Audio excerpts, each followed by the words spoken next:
দূর থেকেই এক অভূতপূর্ব সৌন্দর্য, হালকা আকাশি কাপড়ে মরানো, খোলার পর দেখা গেল সাদা বলের টি-20 ট্রফিটা সোনালি হাতে জড়ানো।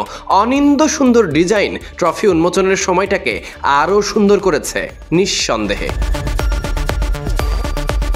বাংলাদেশ পাকিস্তান দুই চির প্রতিদ্বন্দ্বী আবারও মুখোমুখি, তবে এবার ঘরের মাঠ শেরে বাংলায়। সিরিজের ট্রফি উন্মোচনের মধ্য দিয়ে জমে উঠেছে টি-20 সিরিজের উত্তাপ। তবে নিয়ম করে এবারও প্যান প্যাসিফিক সোনারগাঁওতে প্রথম দেখার দিনে উপস্থিত বোর্ড কর্তারা, গণমাধ্যম কর্মীরা, সঙ্গে দুজন বিশিষ্ট ব্যক্তি, দুই দলের অধিনায়ক বাংলাদেশের লিটন কুমার দাস এবং পাকিস্তানের সালমান আলী আঘা।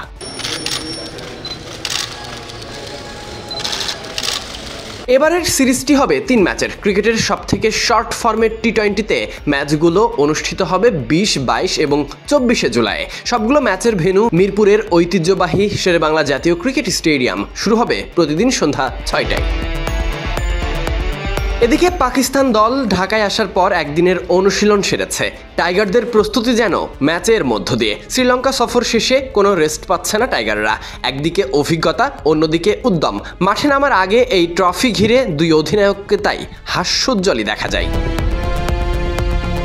শ্রীলঙ্কার মাটিতে ঐতিহাসিক সিরিজ জয়ের সুখস্মৃতি এখনও ভোলেনি টাইগাররা।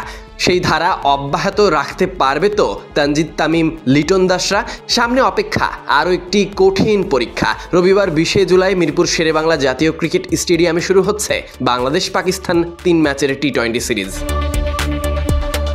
বাংলাদেশ পাকিস্তান সিরিজ ঘিরেই এই আয়োজন আর এত সব পরিকল্পনা। শ্রীলঙ্কার বিপক্ষে ঐতিহাসিক সিরিজের পর এখন পাকিস্তানের বিপক্ষে সেটারই পুনরাবৃত্তি করতে পারবে তো লিটন, তানজিদ তামিম, শামীম পাটোয়ারিরা? সেটাই দেখার অপেক্ষা। Sadiq Ahmed Sunny, BD cric time.